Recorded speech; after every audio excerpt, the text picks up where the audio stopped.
ጤና ይስጥልን ክብራትና ክብራን እንዴት አላችሁ? በሳምንት 2 ቀናት ዘውትር ሐሙስና ቅዳሜ ወደ እናንተ የሚደርሰው ኢትዮ ቢዝነስ እነሆ ጀመረ። ኢትዮ ቢዝነስ በልዩ ልዩ የቢዝነስ መረጃዎቻችን ስለ ስራና ኢንቨስትመንት ከዜና ባሻገር በትንታኔ የምንመለከታቸው ምጣኔ ሀብታዊ ጉዳዮች እንዲሁም ስለ ኢትዮጵያ ሰነደ መዋለ ንዋይ ገበያ ትኩረቱን ያደርጋል። በዛሬ የሐሙስ የኢትዮ ቢዝነስ መሰናዶዎቻችንን በአጫጭር የብሔራዊ ባንክ ወለድ ነፃ የፋይናንስ አገልግሎት ዘርፍን በሚመለከት የውጭ ኢንቨስተሮች በኢትዮጵያ ካፒታል ገበያ መሳተፍ የሚያስችላቸው ፖሊሲ ስለመዘጋጀቱ ባለፉት 4 ወራት ውስጥ ከወጪ ንግድ የተገኘ ገቢን እናስቃኛችኋለን። በዝርዝር በኢትዮጵያ የእንስሳት እርባታ ዘርፍ ዋነኛ ግብዓት የሆነው መኖ ስለመወደዱ የኢትዮጵያ ካፒታል ገበያ ባለስልጣን ያሰናዳውን የካፒታል ገበያ ጉባኤ በተመለከተ እንመለከታለን። ቃልኪዳን ታደሰና ጥላሁን አያሌው አብረናችኋለን። አብራችሁን ቆዩ። ተመልካቾቻችን ወደ ቀዳሚው የፋይናንስ መረጃችን እንለፍ። የኢትዮጵያ ብሔራዊ ባንክ ወለድ ነፃ የፋይናንስ አገልግሎት ዘርፍ ከፍተኛ መሻሻል ማሳየቱን አስታውቋል። በአሁኑ ወቅትም 4 ሙሉ በሙሉ ከወለድ ነፃ የባንክ አገልግሎት የሚሰጡ ተቋማትና 48 ከወለድ ነፃ የመስኮት የባንክ አገልግሎት የሚሰጡ የፋይናንስ ተቋማት መኖራቸው የሚታወቅ ነው። ይህ የተነገረው በኤፍኤስዲ ኢትዮጵያ አዘጋጅነት በተካሄደው ሀገራዊ የፋይናንስ አካታችነት አውደ ጥናት ላይ ሲሆን ከወለድ ነፃ የፋይናንስ አገልግሎት ዘርፍ የተሰበሰበው ጠቅላላ ተቀማጭ ገንዘብ መጠን 425 ቢሊዮን ብር በላይ ደርሷል። በኢንሹራንስ ዘርፍ የታካፉል አረቦን መጠን ደግሞ 471 ሚሊዮን ብር መድረሱ ተገልጿል። የብሔራዊ ባንክ ምክትል ገዢ አቶ ሰለሞን ደስታ እንደገለጹት እንደ አውሮፓውያን አቆጣጠር በ2021 ይፋ የሆነው ሁለተኛው የኢትዮጵያ የብሔራዊ የፋይናንስ አካታችነት ስትራቴጂ ዘርፈ ብዙ ስኬቶችን አስመዝግቧል። በ2020 የሞባይል ገንዘብ ተጠቃሚዎች ቁጥር ከ1 ሚሊዮን በታች የነበረ ሲሆን በ2025 ወደ 136 ሚሊዮን አድጓል። በዚህም በአመት ከ9.6 ትሪሊዮን ብር በላይ የዲጂታል ግብይት እንዲፈጸም አስችሏል። እንዲሁም በባንኮች አጠቃላይ ተቀማጭ ገንዘብ እንደ አውሮፓውያን አቆጣጠር በ2020 ከነበረበት 1.04 ትሪሊዮን ብር በ2025 ወደ 3.55 ቢሊዮን ብር ከፍ ማለቱ ተመላክቷል። ተመልካቾች በቀጣይ ሳምንት በዚህ ጉዳይ ላይ በስፋትና በዝርዝር የምንመለስ ይሆናል። ተመልካቾች ቀጥለናል። ወደ ሌሎች ወቅታዊ የቢዝነስ መረጃዎቻችን እናምራለን። ባለፉት 4 ወራት ውስጥ ከወጪ ንግድ ገቢ 3.37 ቢሊዮን ዶላር ገቢ መገኘቱን የንግድና ቀጠናዊ ትስስር ሚኒስቴር አስታውቋል። የንግድና ቀጠናዊ ትስስር ሚኒስትር ዶክተር ካሳሁን ጎፌ ባለፉት 4 ወራት ውስጥ በሁሉም ዘርፎች በተከናወኑ ስራዎች ተጨባጭ ውጤቶች መመዝገባቸውንና በተለይም በወጪ ንግድ ከፍተኛ ስኬት ተገኝቷል ብለዋል። በዚህም ባለፉት 4 ወራት ውስጥ ከወጪ ንግድ 2.84 ቢሊዮን ዶላር ገቢ ለማግኘት ታቅዶ 3.37 ቢሊዮን ዶላር ገቢ መገኘቱን ገልጸዋል።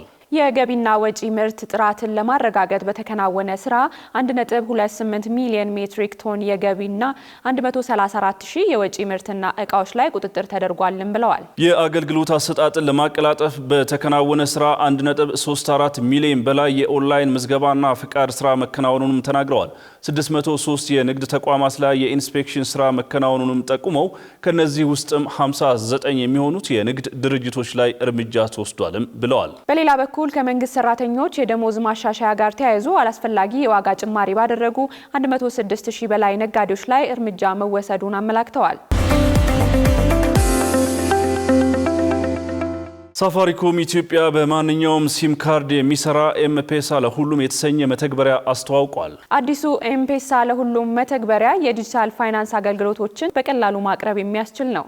ደንበኞች ኤምፔሳ ለሁሉምን በመጠቀም የዕለት ተግባራቸውን ማከናወን ማለትም የገንዘብ መላክና መቀበል፣ የአገልግሎት ክፍያ መፈጸም፣ የአየር ሰዓት መግዛት፣ ኪዩአር ኮድ ስካን በማድረግ መክፈል ይችላሉ ተብሏል። ከእርፍ በኤምፔሳ የአጭር ጊዜ ብድር መውሰድና ከባንክ እንዲሁም ከሌሎች የሞባይል ዋሌቶች ገንዘብ የማስተላለፍ አገልግሎት ይሰጣል። ደንበኞች በማንኛውም ስልክ ቁጥራቸውና የብሔራዊ መታወቂያቸው መረጃ በመመዝገብ አገልግሎቱን ማስጀመር የሚችሉበት አሰራር መሆኑንም ተቋሙ አስታውቋል። መተግበሪያው ሙሉ በሙሉ በድርጅቱ የለማ በመሆኑ በራስ አቅም ለኢትዮጵያውያን የሚጠቅሙ ዲጂታል መፍትሄዎችን ማቅረብ እንደሚቻል ጠቅሶ ደንበኞች መተግበሪያውን ከፕሌይ ስቶር እና አፕ ስቶር በቀላሉ በማውረድ መጠቀም እንደሚችሉም ተጠቁሟል። ተመልካቾቻችን ከኢትዮ ቢዝነስ ጋር ነው ቆይታ እያደረጋችሁ ያላችሁት። ሲልክ ሮድ አጠቃላይ ሆስፒታል ድጋፍ ለሚሹ ወገኖች ነፃ የሕክምና አገልግሎት በመስጠት ማህበራዊ ኃላፊነቱን እየተወጣ እንደሚገኝ ገልጿል። በዚህም ሆስፒታሉ ከቻይና በጎ ፈቃደኛ ባለሙያዎች ጋር በመተባበር ከሐምሌ 2017 ዓ.ም ጀምሮ ነፃ የሕክምና አገልግሎት ሲሰጥ የቆየ ሲሆን 3 ኢትዮጵያውያንን ሙሉ በሙሉ ወጪያቸውን በመሸፈን ወደ ቻይና በመላክ እንዲታከሙ አድርጓል። ከተላኩት ውስጥ 2ቱ ሕክምናቸውን ሲከታተሉ ቆይተው በሙሉ ጤንነት ተመልሰዋል። ተቋሙ ማህበራዊ ኃላፊነቱን በመወጣት ረገድ እያከናወናቸው ስለሚገኙ ተግባራት በተመለከተ ባልደረባችን አጥናፉ አበራ በቦታው ተገኝቶ የሚከተለውን ጥንቅር አሰናድቷል። እንደሚከተለው ያቀርበዋል። ያው የታመምኩት ሄርት ኬዝ ነው። ኦፕን ሄርት ኬዝ ማለት ነው። ህመሙ ማለት በተፈጥሮ ነው። እኔ በተፈጥሮ ነው ያወቅኩት፣ ግን አምና ነው 2017 መስከረም አካባቢ ክላስ ልጀምር አካባቢ ማለት ነው። በፊት የሚሰማኝ የነበረው ስሜት ምናምን በጣም ከባድ ነበር ከህክምናው በፊት። ያው አሁን አልሐምዱሊላህ ቀንሷል። ማለት ያው የህክምናው ማለት ያለው የቁስሉ ፊሊንግ ትንሽ አለ እንጂ በቃ ደህና ነኝ አሁን አልሐምዱሊላህ። እና እድሉን ያገኘሁት የቲቪ ማስታወቂያ አይቼ ነው። ከዛ ያው ቀስ በቀስ እያለ ወደዚህ ወደ ህክምናው መጣም ማለት ነው። ወደ 3 ዓመት አካባቢ በህፃናት የልብ ማዕከል ክትትል ታደርግ ነበረ። ፋይናሊ ከቻይና የመጡ ሜዲካል ቮለንቲር ቲም መጥቷል እና ሊስት ተላከ። ከዛ ስልክ ተደወለልን ከሲልክ ሮድ ሆስፒታል ወደ ቻይና ሄዳ ሙሉ ለሙሉ ወጪውን ከቨር አድርገው እነሱ የህክምናውንም የትራንስፖርቱንም ኢቭን የሷን ብቻ ሳይሆን የኛንም ጭምር ማለት ነው የአስታማሚውንም ጭምር ወጪውን ከቨር አድርገው ህክምና እንደሚያደርጉላት ነገሩን። ግን በዚህ ልክ ያደርጉታል ብዬ አልጠብቅምና እነሱ ይሄን አድርገው ይሄን እድል ሰጥተው ህክምናዋን በጣም በተሳካ ሁኔታ አድርጋን የተመለሰችው። እንግዲህ ቀጣዩን ደግሞ ከእግዚአብሔር ጋር ሙሉ ጤነኛ ትሆናለች ብለን እንጠብቃለን። ህክምና ሂደቱ ከዚህ ጀምሮ እዛ እስከ ቻይና ድረስ ልክ እንደ ቤተሰብ ነበርን። ሂደቱ መስተንግዷቸው በቃ ህክምናቸው ሙሉ ለሙሉ በቃ ፐርፌክት ነበር። በጣም ደስ የሚል እንደ ቤተሰብ አቅርበውን ነበር እንትን ስንል የነበረውና በጣም ነው ደስ የሚለው። ያው ከሲልክ ሮድ ሆስፒታል የለመማር ያለበት በጎነትን ነው። ያው በጎነትን ተማሩ ላለው ሲቀጥል ደግሞ ሲልክ ሮድ ሆስፒታልን በጣም ማመስገን እፈልጋለሁ። ቴንክ ዩ። በጣም ነው የተደሰትነው እንደ ቤተሰብ ማለት ነው። ስለዚህ ሲልክ ሮድ ለኛ ባለውለታው ነው። በጣም የምናመሰግነው ድርጅት ነው። በጣም የምናከብረው ድርጅት ነው እና ሙሉ ያለው ነገር እነሱ ናቸው ከቨር ያደረጉት ማለት ነው። ምንም የቸገረን ነገር የለም። እነሱ ናቸው ሙሉ በሙሉ ስፖንሰር ያደረጉልን። ያን ጫና ሁሉ ነው በሲልክ ሮድ ምክንያት መፍትሄ ያገኘ ነው ማለት ነው። ስለዚህ በጣም ክብር አለ። በጣም እናመሰግናለን። መሰራት ባትችል ምናልባት ከዚህ የበለጠ ደረጃ ወይም ከባድ ነገር ሊገጥም ይችል ነበረ እና ያ በሆነበት ሰዓት ነው ይሄ እድል የተገኘው እና ቀላል ነገር አይደለም እውነት ለመናገር። የቻይኖች በበጎ ፈቃድ አገልጋዮች፣ ሐኪሞች እና አብረው የነበሩ ሜዲካል ቲሞች ወደ ኢትዮጵያ መጥተው ነበረ ኦገስት አካባቢ ላይ። ስለዚህ እዚህ ነፃ አገልግሎት ሲሰጡ ነበረ።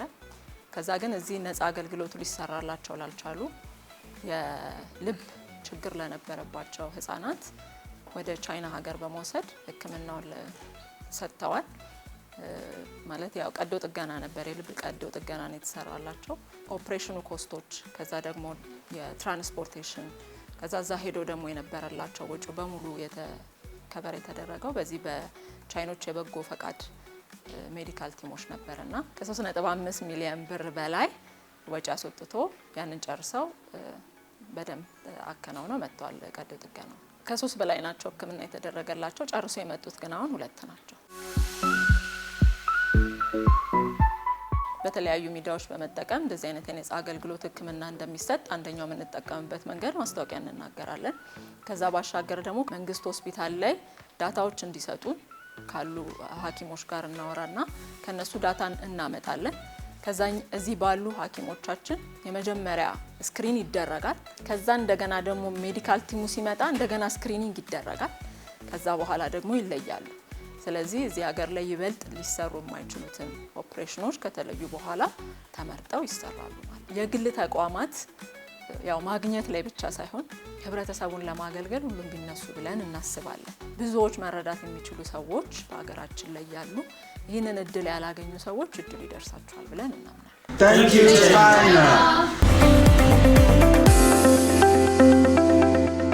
ተመልካቾቻችን በዛሬው የኢትዮ ቢዝነስ ቆይታችን ወደምንመለከተው የሁነት ጉዳያችን እንለፍ። የጤና ሚኒስቴር ጤናማ አምራችና ብቁ ዜጋ ማፍራት ዋነኛ ራዕዩ ሲሆን ይህን ራዕይ መሰረት በማድረግ ሁሉን አቀፍና ጥራት ያለው የጤና አገልግሎት በፍትሃዊነት በማቅረብና በመቆጣጠር የሕዝቡን ጤና ደህንነት ለማስጠበቅ ይሰራል።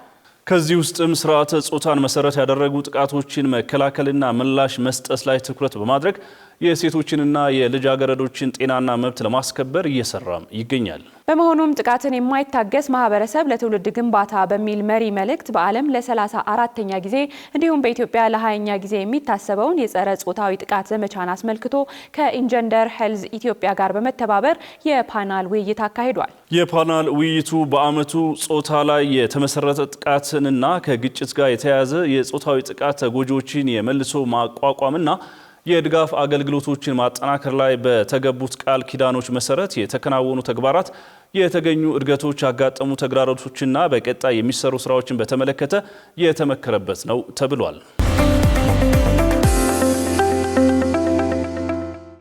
በጉጉት ሲጠበቅ የነበረው ኢምፓወር አዲስ በዓመቱ ተመልሷል። በአዲስ ዓለም አቀፍ ስብሰባ ማዕከል ቅዳሜና እሁድ ታህሳስ 4 እና 5 2018 ዓ.ም በድምቀት ይካሄዳል። ለሁለተኛ ጊዜ በሚካሄደው በዚህ ልዩ ሁነት በንግድ፣ በሥራ ፈጠራ፣ በጤና፣ በትምህርት፣ በአመጋገብ፣ በውበትና በፋሽን፣ በማህበራዊ ሚዲያ ላይ ያተኮሩ የፓናል ውይይቶች ይቀርባሉ። ያሻውትን የሚገበያዩበት የገበያ ቦታ፣ ነፃ የጤና ምርመራና የአካል ብቃት እንቅስቃሴ ጎን ለጎን ያደርጋሉ። የሚያደንቋቸውን ደራሲያንና ሰዓሊያን እንዲሁም ተጽዕኖ ፈጣሪዎችን ያገኟቸዋል። ዘና ማለት ከፈለጉ ደግሞ ሙዚቃ፣ ዳንስ፣ የተለያዩ ጨዋታዎች፣ ምግብና መጠጦች አሉሎት። በተጨማሪም 1 ሚሊዮን ብር የሚያስገኝ የሥራ ፈጠራ ውድድር ይካሄዳል። በኢምፓወር አዲስ የተዘጋጀው ይህ ደማቅ ሁነት እንዳያመልጦ።